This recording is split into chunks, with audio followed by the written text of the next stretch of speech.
people want to be more like you. Really? So, and you know what, for the fate of humankind, I think it would be great to have more Elon Musks.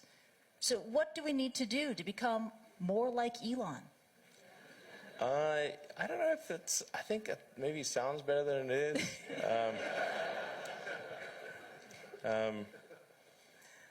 Yeah,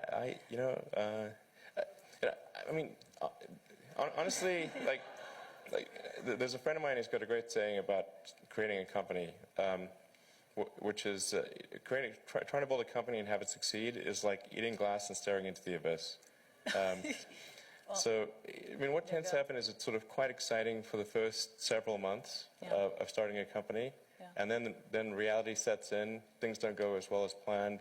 Customers aren't signing up. The technology or the product isn't working as well as you thought. And then that can sometimes be compounded by a recession, and it can be very, very painful for several years.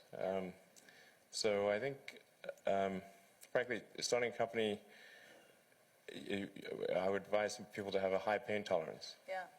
And thanks for reminding us of the harsh, very harsh and brutal reality of launching a startup.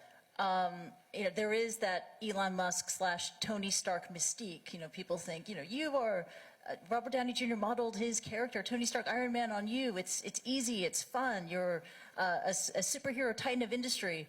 But it's really hard. It's really difficult. And it's something that requires perseverance and grit. Do you fear that maybe in this generation or the younger generation that they don't have that perseverance and grit to take on these really tough challenges?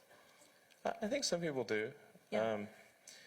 But no, I think it is definitely true that, I mean, maybe there are occasionally companies that get created where there's not an extended period of extreme pain, but I'm not aware of very many of such instances. Yeah. So, but I do think that new great entrepreneurs are born every day, and we'll continue to see amazing companies get built. Yeah, but I would definitely advise people who are starting a company to expect a long period of quite high difficulty. Yeah. But I mean, as long as people stay super focused on creating the absolute best product or service that really delights their end customer, if they stay focused on that, then if you get it such that your customers want you to succeed, then you probably will. All right. You have to focus on the customer and delivering for them. Yeah. Make sure if your customers love you, your odds of success are dramatically higher. Yeah. All the entrepreneurs in this room, they're listening to that message. And we're running out of time, so this is the final question.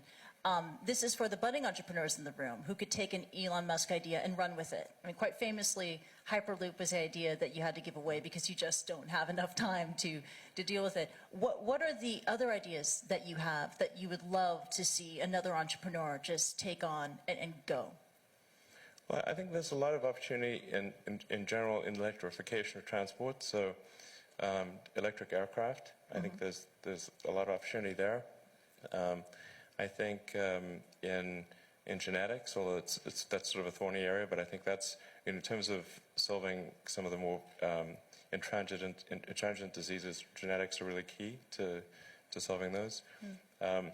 Something that I think people maybe are only beginning to look at is establishing some kind of brain-computer interface.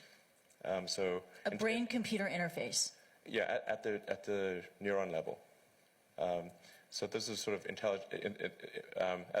intelligence augmentation as opposed to artificial intelligence. Right. And I think that has a lot of potential. You mentioned to me yesterday. I really had kind of no idea what you were talking about, and then I looked up Ian Banks.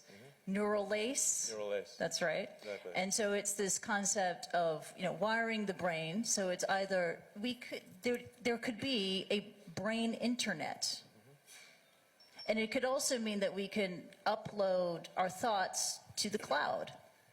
you would never forget anything. And you wouldn't need to take photographs. Yeah. Oh, no, it's incredible. I mean, you would never forget anything. You would expand your ability to process information, to remember information, right? But then when the denial of service attack happens, you got to watch out for hacking. That could really be awkward. watch out for that. But also, then I read it can also be used to fight degenerative diseases like Parkinson's too. Yeah, absolutely. Yeah, yeah. And I think it actually would be quite an equalizer as well, because I think the delta between, it would sort of even things out, I think. You mean in humankind, that Yeah, people yeah.